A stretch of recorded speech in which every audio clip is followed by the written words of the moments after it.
અમદાવાદ ખાતે ગુજરાત હાઈકોર્ટના વિદ્વાન વકીલ તાહેર હકીમ Jamiate ઉલમાના general secretary professor નિરાન Ansari સહિતના મુસ્લિમ આગેવાનો દ્વારા પત્રકાર પરિષદ યોજવામાં આવી, જેમાં જણાવવામાં આવ્યું કે રાજ્ય સરકાર દ્વારા બનાવવામાં આવેલી સમાન નાગરિક ધારાની સમિતિ એ પ્રસ્તાવિત યુનિફોર્મ સિવિલ કોડ અંગે નાગરિકો પાસેથી વાંધાઓ અને સૂચનાઓ માંગ્યા છે।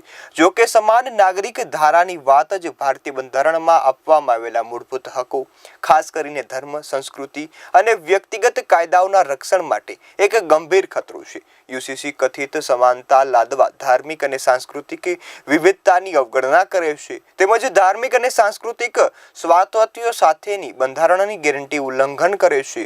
અનુસૂચિત જનજાતિઓની અનુસૂચિત જાતિઓ, વિચારણા સમુદાયો, બૌદ્ધ, જૈન, શીખ, યહૂદી, ખ્રિસ્તી અને ઇસ્લામ જેવા તમામ ધાર્મિક સમુદાયોના વ્યક્તિગત કાયદાઓ અને પરંપરાઓ માટે યુસીસી મોટું જોખમ ઊભું કરે છે।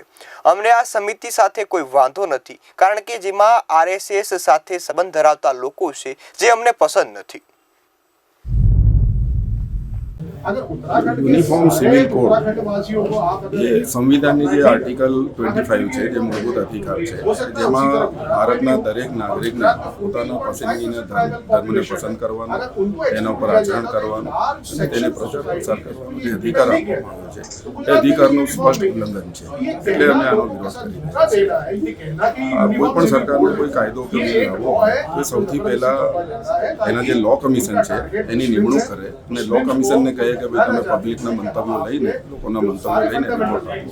ગુજરાત મુસ્લિમ હિતરક્ષક સમિતિ જે છે એનું મોટિવ અને આયોજન જે છે એ વકફ એમેન્ડમેન્ટ બિલ જે રજૂ થયું છે એનો વિરોધમાં છે।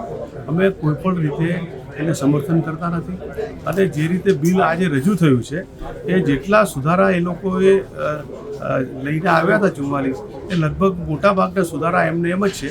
એટલે એ રીતે રજૂ થયું તો જેપીસી જે બનાવી અને જે કાર્યવાહી થઈ છે એનો કોઈ ખાસ અર્થ નીકળતો નથી, એ રીતે બિલ રજૂ થયું છે અને અમે એનો વિરોધ કરીએ છીએ। ગુજરાત હિતરક્ષક સમિતિ all India Muslim personal law બોર્ડની સાથે રહીને એમની સાથે એમના માર્ગદર્શનમાં આગામી કાર્યક્રમો કરીશું।